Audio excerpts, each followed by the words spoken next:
బీజేపీకి జాతీయ స్థాయిలో కొత్త అధ్యక్షుడిని ఖరారు చేయనున్నారు. బీజేపీలో అంతర్గత ఎన్నికల ప్రక్రియ ప్రారంభమైంది. చాలా రాష్ట్రాల్లో అధ్యక్షుల మార్పుపై ఓ నిర్ణయానికొచ్చారు. ఇప్పుడు జాతీయ అధ్యక్షుడి ఎంపికపై కసరత్తు జరుగుతుంది. ఈసారి జాతీయ అధ్యక్షుడిగా దళిత లేదా ఏబీసీ వర్గానికి అవకాశం ఇవ్వాలని అనుకుంటున్నారు. అందుకోసం అన్వేషణ జరుపుతున్నారు. అయితే ఆ నేత పవర్ఫుల్ అయ్యే అవకాశం లేదు. మోదీ, షాల కనుసన్నల్లోనే పనిచేస్తున్నారు. భారతీయ జనతా పార్టీలో అధ్యక్షుడు జేపీ నడ్డాకు ఉన్న పవర్ ఎంత? బీజేపీ నేతలకు మొదట ప్రధాని మోదీ, తర్వాత అమిత్ షా, ఆ తర్వాత ఇంకెవరైనా ఉంటారేమో కానీ అధ్యక్షుడు జేపీ నడ్డా మాత్రం కాదు. ఎందుకంటే ఆయనకు అంత పలుకుబడి లేదు. కేంద్రంలో అధికారంలో ఉన్న పార్టీకి అధ్యక్షుడు ఎంత పవర్ఫుల్ అయి ఉండాలి? కానీ నడ్డా మాత్రం మోదీ, షా కనుసన్నల్లోనే పనిచేసే నేత మాత్రమే. వారు చెప్పే వాటికి తలుపుతారు. ఇంకా చెప్పాలంటే వారే నిర్ణయాలు తీసుకుంటారు. నడ్డా నామమాత్రం. ఇప్పుడు ఆయన పదవీకాలం కూడా పూర్తవుతోంది.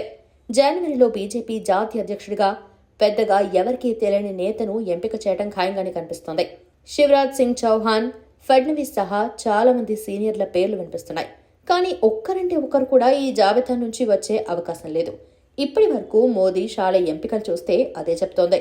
వివిధ రాష్ట్రాల్లో ముఖ్యమంత్రులు కూడా ఎవరికీ తెలియని వారిని నియమిస్తున్నారు. ఇప్పుడు జాతీయ అధ్యక్షుడు పదవిని కూడా అలాగే ఖరారు చేసే అవకాశం ఉంది.